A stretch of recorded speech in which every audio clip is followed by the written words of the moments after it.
નમસ્કાર મિત્રો, હું આપણો લોક સાહિત્યકાર તથા હાસ્ય કલાકાર નરેન્દ્રસિંહ વાઘેલા મારી યુટ્યુબ ચેનલ લોક સાહિત્ય ગુજરાતમાં આપ સૌનું હાર્દિક હાર્દિક સ્વાગત કરું છું. તમે મન મૂકી વરસો ઝાપટું આપણને નહીં ફાવે. તમે મન મૂકી વરસો ઝાપટું આપણને નહીં ફાવે.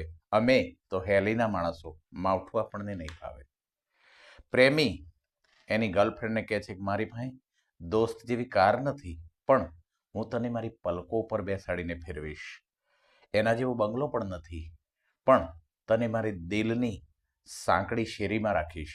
અને એના જેટલા રૂપિયા પણ નથી, મજૂરી કરીને પણ તને ખવડાવીશ. હવે બીજું શું જોઈએ છે તારે? બીજું શું જોઈએ તારે બોલ? ન્યા છોકરી એટલું બોલી કે તારા એ મિત્રનું સરનામું અને એનો મોબાઈલ નંબર લુખેશ.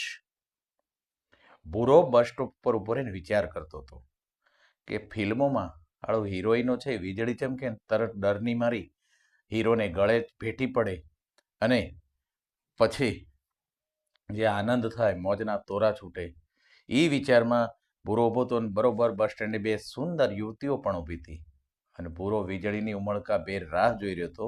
અને કુદરતના કરવું એ જ વેળાએ વીજળી થઈ અને વીજળીનો ચમકારો થયો એટલે ઓલી બંને યુવતીઓ એકબીજાને ભેટી પડી અને ભૂરાને કે અંકલ તમે ગભરાતા નહીં હો, તમે જરાય ચિંતા કરો માં. બોલો લ્યો, ભૂરાની તો સપના ઉપર પાણી ફરી વળે. બર્ગર એટલે શું તમને ખબર? ઉચ્ચ અભ્યાસ માટે વિદેશ ગયેલા વડાપાવ. પીઝા એટલે ઉચ્ચ અભ્યાસ માટે વિદેશ ગયેલ ભાખરી. ફ્રેન્કી એટલે ઉચ્ચ અભ્યાસ માટે વિદેશ ગયેલ શાક રોટલીનું પિંડલું. પાસ્તા એટલે ઉચ્ચ અભ્યાસ માટે વિદેશ ગયેલ દાળ ઢોકળી. લોચો એટલે અડધેથી જ અભ્યાસ છોડી અને આપણા પાછા આવેલા ખમણ. મેં એક દી મચ્છરને પૂછ્યું કે તું દિવસ અને રાત શું કામ કરડે છે? અન્યા મચ્છરે કીધું સાહેબ ઓવર ટાઈમ કરું છું, ઓવર ટાઈમ. મમ્મી પપ્પા ઘરમાં બીમાર રહે છે અને ઘરમાં એક જુવાન બેન છે અને દહેજમાં સામેવાળા 1 લીટર લોહી માંગે છે. ભૂરો કે મારું આખું ઘર ખગોળશાસ્ત્રી છે. એટલે કાલુ કે શું ફેંક ફેંક કરે છે? હે તો કે મારું આખું ઘર ખગોળશાસ્ત્રી છે. અને કાલુ કે ગપા મારમાં હું ફેંક ફેંક કરે સવારના પરમાં હું જ મળ્યો.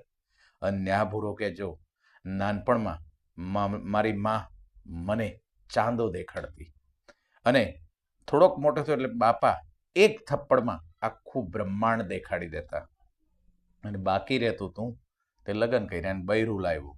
હવે ઈ ધોળે દી તારા દેખાડે છે, ધોળે દી ઈ તારા દેખાડી દે છે.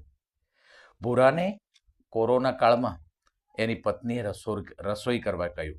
ભૂરાને કોરોના કાળમાં એની પત્નીએ રસોઈ કરવાનું કહ્યું અને પ્રાથમિક તૈયારી પછી ભૂરાએ પ્રશ્ન કર્યો કે સાબુદાણાની ખીચડીમાં હાબુ કયો વાપરું? સાબુદાણાની ખીચડીમાં હાબુ મારે કયો વાપરવો? બસ આજનો દી અને કાલની ઘડી ભૂરાની પત્ની ભૂરાને રહોડામાં ડોકાવાય દેતી નથી. સુખી થવાનું આ છે નવલું નજરાણું. કરોડપતિ કનુકાકા એના પડોશી ને રોજ કહેતા કે જે કે તારું નામ મારા વેલમાં છે, જે કે તારું નામ મારા વેલમાં છે. અને જીત્યો કરમચંદ રાજી બહુ થઈ અને જબરદસ્ત કનુકાકાની ઉખડે પગે સેવા કરતો રહ્યો.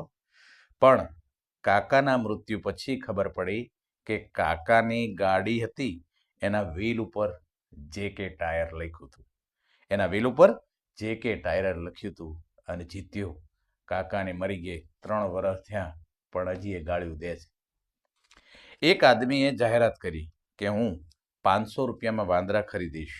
આ સાંભળી અને ગામવાળા તો તૂટી પડ્યા ને ગામ અને જંગલમાંથી વાંદરા પકડી પકડીને લાવવા માંડ્યા. 500 રૂપિયામાં ઓલ્યા આદમીને વેચ્યા. પછી આદમીએ જાહેરાત કરી હવે એક વાંદરાના 1000 રૂપિયા હું દઈશ. ફરી બધા આજુબાજુના ગામમાંથી વાંદરા પકડીને 1000માં આદમીને વેચવા માંડ્યા. આદમીએ ત્રીજી વાર જાહેરાત કરીને કહ્યું કે હવે હું ગામમાંથી શહેર જાઉં છું. હવે હું ગામડેથી શહેરમાં જાઉં છું એટલે એક વાંદરાના 4000 રૂપિયા દઈશ. પણ હવે તો આજુબાજુના ગામ અને જંગલોમાંથી લગભગ બધા વાંદરા પકડાઈ ગયા હતા. ગામ લોકોને કાંઈ હાથ લાગ્યું નહીં અને ઓલો માણસ તો રાતના નીકળી ગયો હતો અને એનો આસિસ્ટન્ટ હતો.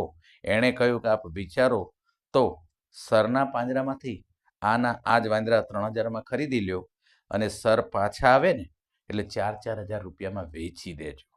અને ગામના લોકોએ આ પ્રસ્તાવને તાળીઓથી વધાવી લીધો હો. અને 500 ને 1000માં વેચેલા વાંદરા એના જ ગામ લોકોએ 3,000માં ખરીદ્યા. અને રાત્રે બાય પ્લેન આસિસ્ટન્ટ પણ નીકળી ગયો. હવે આખું ગામ વાંદરાઓનું થઈ ગયું. ગામમાં જ્યાં જુઓ ત્યાં વાંદરા જ વાંદરા છે. અને 500 ને 1000 રૂપિયામાં જે ખરીદ્યા હતા એ વાંદરા 3,000 રૂપિયામાં, 500 ને 1000માં વેચેલા વાંદરા 3,000 રૂપિયામાં ખરીદવા પડ્યા. આ શેર બજારમાં પણ કંઈક આવું જ છે. થેન્ક યુ વેરી મચ મિત્રો.